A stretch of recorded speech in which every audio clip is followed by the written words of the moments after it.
Welcome to Reptipod Podcast, where we discuss keeping styles, news, and uncommon species. Your hosts for Reptipod Podcast are Kyle from D20 Exotics and Bryce from Prime Exotics, bringing you awesome content about exotics.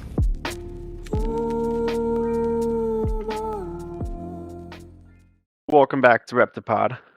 Today we have a very special guest, Patrick from Graceful Serpents, and I know Patrick because I've bought, I think, 4 corn snakes from him and a Honduran milk snake from him, and he's local, so that's awesome. But he mostly does boas as well as other species. Do you wanna tell us what species you keep, Patrick? So I keep boas, ball pythons, king snakes, milk snakes, corn snakes, leopard geckos. I keep rainbow Jackson chameleons. This was my first year actually producing those. I keep red-eye tree frogs. I feel like there's something I'm missing, but I think that's pretty much it right there. I did see those baby chameleons. How many of those babies did you end up getting? So she gave me 12, but I'm down to 9. I had some beginner errors, trial and error. There's not really much information on how to care for those things. The Jacksons and like what to do and what not to do.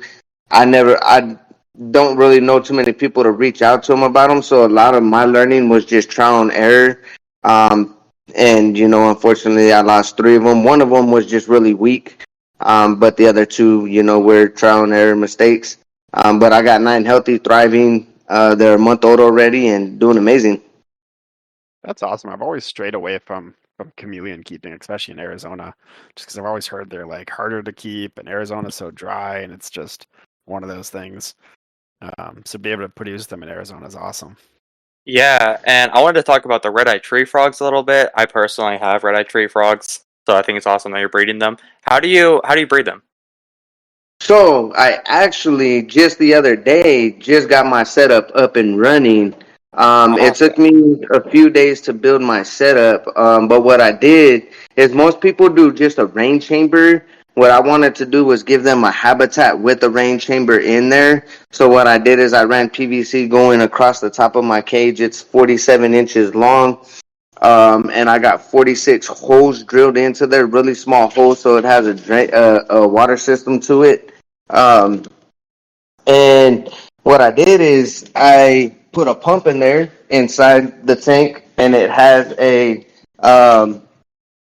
like a little basket in there to keep my tadpoles from getting sucked into the pump. So the pump is separated from the open water. So I isolated my pump to keep my tadpoles from getting sucked in, and then I added a lot of real plants, and put some UVB lights on there to help with the plants and stuff like that to help keep them alive. But everything is real plants. The background is made out of foam, but it's a really, really cool setup. It's in a 55-gallon wide. It took some like home engineering to do. There's not really much I could find on how to build their enclosures, so I kind of just went off where they're from and did my best to mimic that. Yeah, that's awesome. How many do you have in there right now? I have 1 male and 2 females. Awesome. That's awesome. Bryce, did you actually see the picture that he posted on Instagram? I did. I looked at that. Really good. Yeah, it did look really good. That's awesome. Are you planning on taking the tadpoles out, of course, or are you planning on just keeping them in there? Well, with everything going on, I'm planning on keeping them in there because I built the tank for them to stay in there.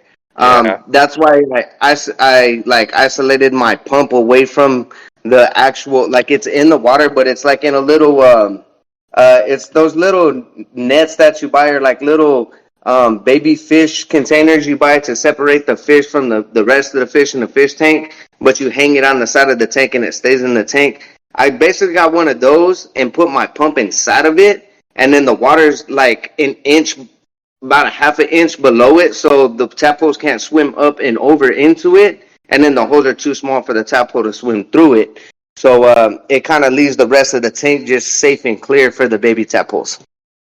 Wow. Yeah, that's very interesting. There's not a lot of people that keep them in there. That's awesome though. I love to see how big enclosures are. I have mine in a bioactive enclosure right now, and I'm not planning on breeding red-eye tree frogs. I just love them. But yeah, that's awesome. So is your enclosure bioactive then, Patrick? I want to know if it's bioactive. I would just say it's water on the bottom, plants in the background, and a UVB light with a raining system. I don't know if you would consider that bioactive or not. I mean, that's pretty close. bioactive. Yeah. Okay. So for your rain system, you put PVC with holes drilled into it? Yes, I used a man, I can't remember the exact size pipe that I used or the PVC, but it's a really small PVC. It's about a half an inch wide, and what I did is I siliconed one side to block it, and then I drilled the hole so that because I couldn't find a cap to put on the end of the PVC pipe, so I just put a silicone in there, let it dry for 24 hours, drilled my holes, and that basically holds the pressure of the water into the tube, so the water comes out of the holes, and it gives me that rain system. That's cool. I've actually heard some studies. I think it was a few months ago, some at-home studies where they were looking at the difference between like mist systems versus just like raindrop systems. And they did a similar process with that, and it was a lot more natural for the species. And certain species that required like specific water flow essentially to breed, they were able to successfully do with the drop system versus the misting system. So that's Right. an interesting. I mean, realistically, when you think about it, how natural is a misting system? Like, water doesn't typically spray out like that from the sky very often. Like, Right. So it's definitely an interesting concept. I like that. Yeah, I have mine on an auto mister right now. I want to do what you're doing.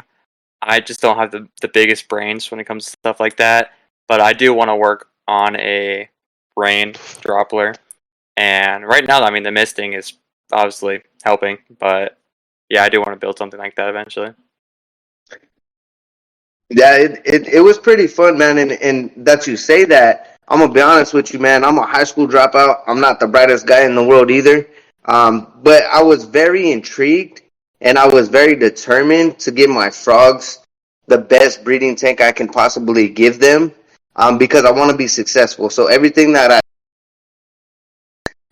my number one thing is success. You know, like how successful can I be? That's gonna be so like successful to where it's gonna be the proper care for the animals and be able to have the healthiest results from it.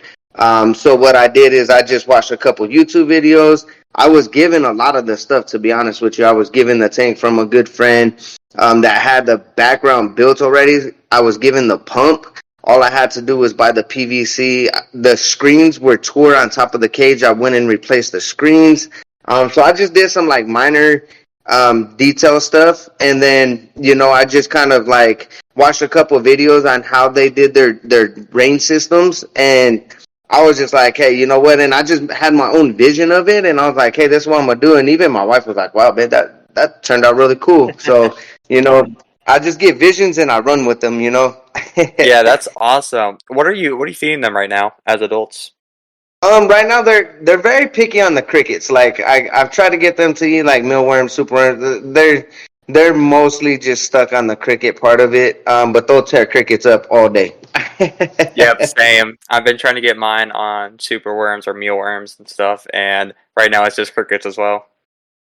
Right. Yeah. They're and my goal is to, because I know a lot of red-eye tree frogs, unless they're from like Josh's tree frogs or named breeders, a lot of them are imported. So my goal is to be able to have a healthy selection, captive bred or a captive bred selection to choose from. I want to get into the albinos, and add some more cooler stuff in there too. But my thing is to just bring healthy captive bred babies to the industry, so people know, hey, I'm getting a good healthy frog. It was produced in captivity. The chances of it thriving are next to none. Like it's very incredible. You ain't got to worry about parasites, none of that stuff. I'm trying to eliminate all that stuff, but bring a good healthy frog to the table. Yeah, that's awesome. I know we could talk about red-eyed tree frogs all day. I personally could. I love them so much. I love all frogs, but especially red-eyed tree Right. frogs. That was always such a big icon when it comes to amphibians and reptiles. But I think we should move on to the next topic. Absolutely. So for your boas, what do you keep your boas in? So my adults, I have a lot of my adults in 6x2x2s. Um, Anything that's 6.5, 7 feet gets put in the bigger cages. My smaller stuff, 5 to 6 foot stays in 4x2x1s. And then my yearlings to juveniles, they stay in rack systems.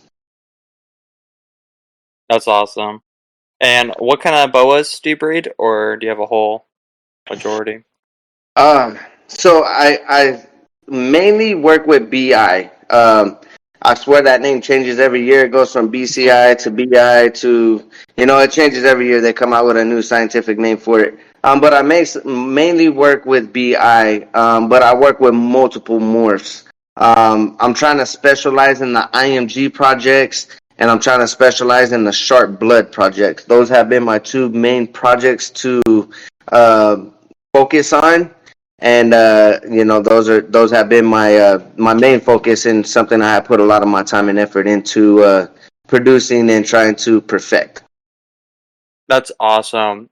What about the other colubrids you own? What are the keeping styles for them like? I keep them in rack system as well. They seem to do so much more better in the rack systems. They thrive really, really well. I know some people are against it, but I seem to have really great success with my breeding, and just thriving. And so that's and I try to give them the biggest tubs possible. Like my 4 foot milk snake, she's in a tub the size of my 4 foot boas are, so she's in a really big freedom breeder rack. Um, I'm not familiar with the size tubs when it comes to the freedom breeders, but I know she's got room to stretch out. She's got plenty of room, and she seems to be thriving perfectly. She just laid me 9 eggs last night. That's Yeah, awesome. those look like some big healthy eggs too. Bro, 2.5 inches an egg. Wow. And you said for what Yeah. snake? That was my Anery Honduran milk snake. Awesome. That's really cool. And she's big. Yeah, she's pushing 5 foot. How many snakes would you say you have on your facility? Is there an estimate you could give? Close to 300 right now. Plus the 300 right now. Wow. Close to 3. By the time my eggs hatch, I'll have a little over 300 snakes in the facility. That's awesome. And your goal was to open up a shop, wasn't it? It is, and it still is. That is still my goal. I got some things I got to work through, and once I get over those humps in the roads, then my plan definitely next year is to open a pet shop here in Casa Grande.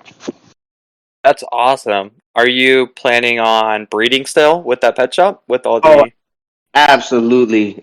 Breeding is something, and it's funny because growing up, I always wanted to own a pet shop. I never would imagine myself being a breeder. Well, 4 years ago, I got into breeding, and I fell in love with it. I'm absolutely in love with it.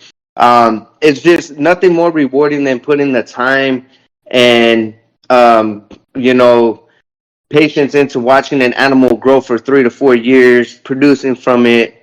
There's nothing more rewarding to me. But my goal and passion is still to own a pet shop. So I will have a separate area from my pet shop that I will be breeding. So I will have another completely different room. I still plan to breed boas and colubrids and my geckos, and try to breed as much as I can to supply as much as I can from my shop as well. That's awesome. Yeah. So what sets you apart from other keepers?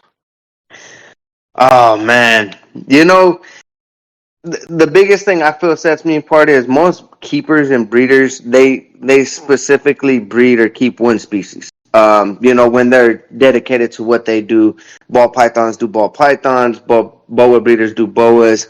I like variety. I like challenging myself on how many species I can successfully breed, but only on the species that I'm really passionate about. Boas, the colubrids.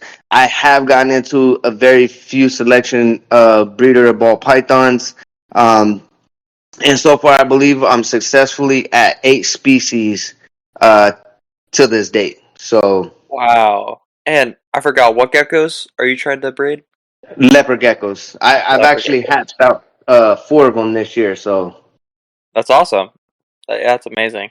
Are there certain morphs or anything you're doing, or are you just sticking to normals when it comes to leopard geckos?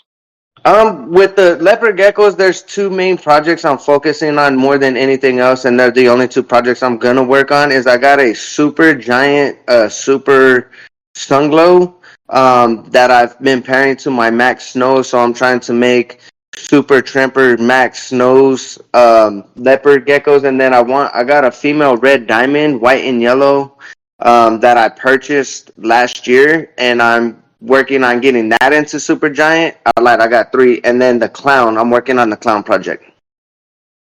So obviously, I've gotten a handful of colubrids from you now. But what morphs or projects are you working on for the Hondurans and the corn snakes? So the corn snakes, my most anticipated clutch that I got from my corn snakes this year. I actually have a really like I call this dude a fireball. He's just one of the reddest amel albinos I have seen. And I have a female that is just as red as him, and I paired them together to see how red these babies are gonna be. And they're due to hatch actually in a week and a half. So I'm really over the moon to see when I look at the parents and I just see how red they are. I just like I said, I get these visions and I'm like, all right, let's see if I can make this vision a reality, and see what the results of this vision are going to be. And I can honestly say 9 out of 10 times when I get a vision like that and I do a pairing, the results are 10 times better than my vision ever imagined. So I'm really, really excited for those on the corns. That's probably my most exciting one this year. So what you're saying is I need to get some more enclosures set up. Oh man, yeah, I got 10 eggs from that girl, so I'm really excited to see how those turn out. I don't have room for 10 babies, so I don't know about that one. Yeah, that's awesome. I got into colubrids this year a little bit. I have a couple Hondurans, but I wanna mainly start breeding Hondurans eventually. And I'm thinking next year, not next season, but the season after. And I might need to go look at your morph market in a second. Is what I'm thinking. I think you need to Nice. look at it after those Hondurans hatch. Well, Yeah. with the situation that's at hand right now, I'm actually getting ready to let go of my morph market because it's complicated. It's a long story, but I'm actually buying my business partner out, and I'm going solo. And the morph market's under his name, so as of last month, I stopped using it. And I just post a lot of stuff on my Instagram, my Facebook, my TikTok. I'm just using my own personal platforms that I've built to post and show the animals that I'm producing and working with this year. Yeah, that totally makes sense. That's And I cool. feel like once you've gotten to that point where you can just post on social media and you just sell stuff that way, I feel like that's how you know you made it. Because like all the best breeders I've seen, like I'm not going to mention his name or anything, but there's a breeder that I got a couple snakes from, and he sells everything through a story on Instagram. When that story is up, it's easily sold and gone. Wow. Like No. it's crazy. Every time he posts a story, I'm like, yo, how you got some? How much? And it's like, oh, sorry, bro, that sold like 3 hours ago. I'm like, you posted it 4 hours ago. Like, Dang. what are you talking Funny. about? And Yeah. and it's amazing because that is true. I mean, I've even posted just litters, animals I wasn't even. There's animals I'm not even ready to sell yet from my baby. Some of my baby boa litters, where people are like, "Hey, can you put me on a waiting list?" I'm like, "Oh man." Like I'm typically not the type to do waiting lists. I'm like, hey, once it's ready, and it's good to go, it's good to go. But I've have actually sold a few animals that way as well. And what about colubrids in general? Oh man, I have hognose, king snakes, corn snakes, milk snakes. I would say probably close to 20. Wow. So it is mainly boas then, you would say, that Right. you have? Yeah, I Okay. would say I have over 100 boas right now. And I don't think Easy. we talked about this, but what morphs do you do mainly? I do. I work with IMG. I work with Blood. I work with Celtic, Key West. I believe I actually produced the world's first purple pastel Key West sunglow this year in Sharp. I've reached out to Oh, numerous people. Nobody's giving me no feedback. Nobody else, not even in Europe, can show me another purple pastel Key West sunglow in Sharp. I've spent weeks and weeks and weeks before even posting it as a world's first. And nobody can verify that that's been made. Everybody's like, "Oh, Celtic." I'm like, "Yeah, I got a Celtic red pastel." I'm looking for a purple pastel Key West though, and nobody can show me one that has been made. So I believe that litter was a world's first litter. So it's really exciting. that is. Yeah, congratulations on that. Thank you. For other colubrids, you have, I know you have hog noses, you have MBKs. Were you producing any of those this season? I will. I actually just had my first clutch of Mexican black king snakes ever week and a half ago, 2 weeks ago, something around that time frame. They were the first clutch of king snakes I ever produced. And it happened to be Mexican black, so I'm really excited about that. I believe I got six clutches in my incubator right now between corn snakes, king snakes, and and then my one milk snake clutch. So I got one milk snake clutch, one king snake clutch, and then I believe four corn snake clutches. That's awesome. Yeah, I mean Mexican black king snakes are just skyrocketing in popularity. I remember years back when they were like $50 a piece. They were like one of those like, and I quote, like trash snakes or trash species, where it was like same with like file snakes at the time, where they were just imported and sold, and like there wasn't really breeding projects because it was never worth breeding because you could only sell them for like $50 at most. And it just kind of got into that cycle. Then they skyrocketed in popularity for captive bred, and now it's like you're hard pressed to find them for under 300. Right. Yeah, and I remember too the first time I ever bought one. It was like $70, and that was like 6 years ago. And now I don't see them under 250. 200. It's just Wow. wow. Yeah, that's like all snakes at some it's either very expensive or very cheap. I know pinstripe ball pythons were like really expensive at first, right? And then now they're I don't know, just one of the normal morphs almost of buying a ball python. Right. Yeah, that's very true. I mean, I got a female pinstripe red that I'm breeding right now. That I believe even ready to breed, she's worth no more than 250. So, and that's a 2,000 gram female pinstripe. So they've and the market just fluctuates with different species. Like, I mean, look at corn snakes. Corn snakes were dead for a while and they came back. You look at some of these species that had like been overpopulated, leopard geckos, the corn snakes. You look at some of these species that have been what they called ran down, but they're making a way back. They're finding these new morphs like the palmetto corn snakes. I got me a female Amo palmetto. I'm really excited to work with her. I just like that she's white with orange dots. It's really cool looking. But I mean, a lot of the species that I have noticed that have kind of died off are really making a comeback this year and last year. So it's really exciting to see that. Yeah, I that's do love, awesome. I do love the concept of like with morphs. When I was first getting into snakes, I got a ball python, and I didn't even know what morph it was, to be honest. He probably told me when I bought it, but I was just like, I don't know. It looked cool. It looks orange. It looks cool. I like it. And I like posted a picture. Someone's like, "Oh, that's an orange dream," and I'm like, I don't know. It's just orange. Like it's cool. Yeah. But it's one of those things. It's fun. And morphs have always been like, especially for corn snakes. I feel like morphs they're so much more variable. Like I don't know. For me, Right. when I look at ball python morphs, it's like, oh, okay, these five are the same, except for this like tiny indicator that tells you it's different. But like it feels like corn snake morphs are all pretty widely different. Same with Right. Hondurans. They're Yeah, the same same with as well. Hondurans. Hondurans are a little bit different because you don't really have that many morphs available, realistically. Yeah. Um, and most of them are recognized as lines of other morphs, not as its own thing. But yeah, no, Hondurans are really fun.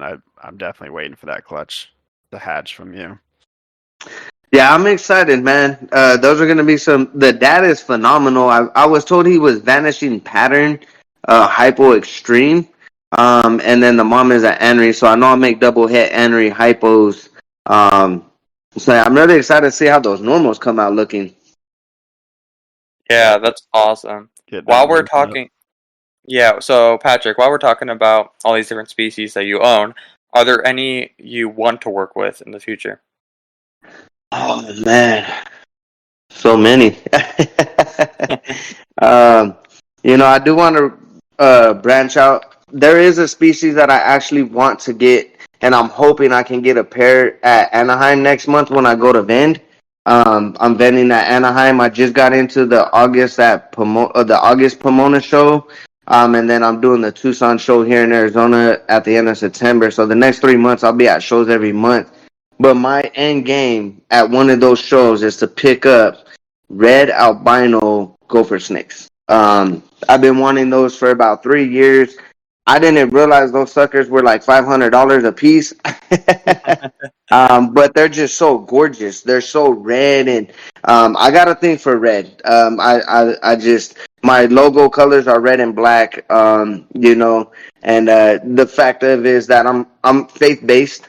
And when I get my life back to Christ, it represents the blood of Christ, and I just fell in love with red once I understood that concept of it. And so now when I see these snakes that just have these deep reds, I'm like in love. I'm like, I gotta have that in my collection. And I'm really chasing the albino the gophers this year. That is, I need to have a pair by the end of this year of those in my collection. Yeah, Stunning. yeah, that's awesome. Gopher snakes in general. I love gopher snakes. I like my sassy snakes. Yeah, those are they're definitely got an attitude to them, but I love them. They're just beautiful and they're very unique. They got a personality. We'll go That's with right. that. That's right. Oh, they do. Vocal, a vocal personality. Oh, yeah. So Patrick, what gets you excited about the reptile hobby? Man, the real question is what don't get me excited about it. Like everything excites me about it, man. The people, the opportunities to be able to work with animals, man. The biggest thing that excites me with what I'm doing right now is being able to create living art. And that's how I look at it. I got boas that just have stripes and some of the patterns they have. I'm just like, man, and you look at these animals and you're like, that's living art. The colors, the patterns, when it all combines into one animal like that, you're just like, oh, like, I was a part of producing that. I took two animals, one that had really good color and one that had really nice pattern. I put it together and I made something with amazing pattern and beautiful color and turned it into one living animal. And it's just a living art, being able to create and produce the art that comes with breeding the people. I've met so many beautiful people in this industry, man. There's a lot of really good people out here, and just being able to just have conversations with people about the reptiles and genetics. The genetics are amazing. I mean, I can't really find too much that don't excite me, honestly. So almost every aspect of the community just gets me so excited. Like I just can just get pumped up and talk about it all day. Yeah, that is awesome. What you're saying about how you get these crazy colors from when you braid this and that together, I think the same thing, like how amazing it is. And even just some of the snakes that are just natural, for example, an emerald tree boa, I talked about those a lot. And I just think how crazy it is how they start off as this different color. And I think that's one of my favorite things as well, is just all the craziness on how beautiful these things are. And yeah. I mean, even the way the hobby's going with the expos are absolutely awesome. I know I've mentioned it a few times in the podcast now that expos are absolutely awesome and they're growing so much. Like you look at the expos here in Arizona, the Phoenix one. I mean, it's packed. Like you gotta like fight your way to get through that expo. Yeah. Like it's awesome because you just see everybody. You see the new people that come in that just heard about reptile expos and we're like, oh, this is kind of interesting. Let's go check this out. Or my kid wants a pet. Maybe we can go check this out and see that. And then you get all the people that are like veterans, veteran keepers and expo goers that all run into each other and all hang out and say hi, and it's awesome. It's definitely a fun environment too. Yeah, it is. That is for Unfortunately, sure. I am not making it to the South Cali Expos. I was planning on going, but I'm not going to make it this year. Oh man, those are the best ones. I like the Arizona ones, man. But I'll tell you right now, the Pomona. I went to Anaheim last year. I got my LLC last January. Last July we vended at the Anaheim one for the very first time. And colubrids, man. Colubrids is what paid our trip. Colubrids is where I had boas and ball pythons and leopard geckos and bro, colubrids, corn snakes is what paid our trip.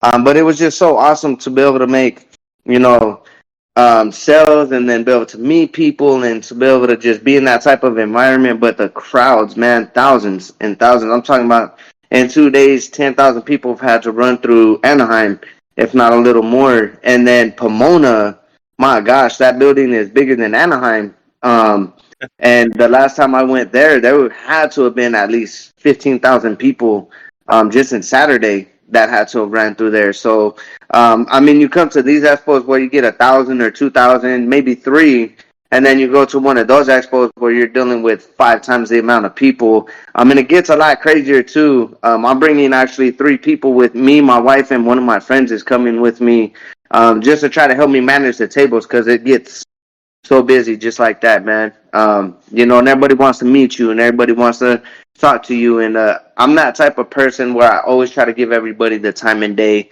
I don't ever want people to think or feel that I'm too good for anybody. Because there's breeders I feel that way about. I'm like, man, there's just some breeders that make it and then they're like, they won't give you the time and day. And I understand everybody has a busy life, but the one thing I always want to do is make sure that if somebody reaches out to me, I have the time or willing to make the time to reach back out to them or give them that kind of time or day. That's my number one focus, to not change who I am or change that about me. Yeah, I know we've said this before on the podcast, but one of my favorite things as well is just educating others, because it doesn't matter if you've been breeding boas or ball pythons for 50 years even, no one knows it all. We're always changing, and That's right. it's just awesome just reaching out to other breeders or just other people vending there, and just, it doesn't matter if it's your first snake. They might know something you don't. I mean, I don't know. But it's just awesome, everyone educating each other. That's right. Always keep that open ear. Always keep that open ear. Exactly. Yeah, and I went to Sacramento Expo last year, and it was a blast. Like it's a massive expo. I think it's similar to Pomona and Anaheim. They got like food trucks parked out there. Like it's a fun time. Everyone just goes, hangs out, eat, like the smaller expos, like the ones in Arizona. Like there isn't really food there because nobody's spending long enough to eat a meal there. Like, Right. unless you're vending it, most people are in and out within an hour or two at most. Whereas like Sacramento, like they got like 8 food trucks there because it's a day activity to go through and actually look at everything, let alone talk to people. Like, like it's a lot. But no, the expos. I really wish I can go to the South Cali expos this year, but that just isn't in the cards for me, unfortunately. Right. So with the Pomona show, not that you bring that up, man, like even on the Friday night that I went to set up, to walk from the back to the front took me 3 minutes. And that's with nobody in my way. So it don't sound like a long time, but if it takes you 3 to 5 minutes to walk across a building, imagine how long it's going to take you when there's thousands of people in there, Like you said, it turns into you're not in and out in an hour or two unless you know what you're going in, you know who you're seeing, and you're out. It takes 3 to 4 hours just to get from one side to the other, man. So it's it's really exciting, and it's really really awesome to be able to get to meet some pretty big name people that are willing to give you the time of day, and just to learn from them. I always tell people I never know enough to feel I can't learn from somebody. You know what I mean? I'm always in that stage where, cool, if I can learn from you, let's talk, because I got an ear open always to learn. I know I'm never gonna know it all, and I'm not gonna act like I ever do so. Yeah, that's amazing. I'm planning on going to Repticon in November, and the show, it's in Tampa, and it's not usually, it's not thousands of people like y'all's, but you still have some good breeders, and I still just love going to them, even if I'm not getting anything. It's just amazing being there, like you guys are saying, and just talking to other people, and yeah, it's just awesome. Yeah, the environment in itself is just amazing. Yeah. Patrick, where can we find you? Like, it's your social media and stuff. You can find me. I got a page on Facebook, Graceful Serpents. I'm on Instagram and TikTok, all under Graceful Serpents. So, any of those platforms can find me there. And that's, basically where I'll be at. Great. And where can we find you, Kyle? You can pretty much mostly find me on Instagram at D20Exotics. That's pretty much all I'm on. And what about you guys? You can find me on Instagram at Prime Exotics with an X. And also, we have a Discord server where we go live for every episode, and that is called Reptile Palace, and all the links will be in the description below. Also, we do have an Instagram for this podcast. It's the same as the name, Reptipod, and you can find all those in the bio. Thank you guys for listening to today's episode, and make sure to listen to the next one.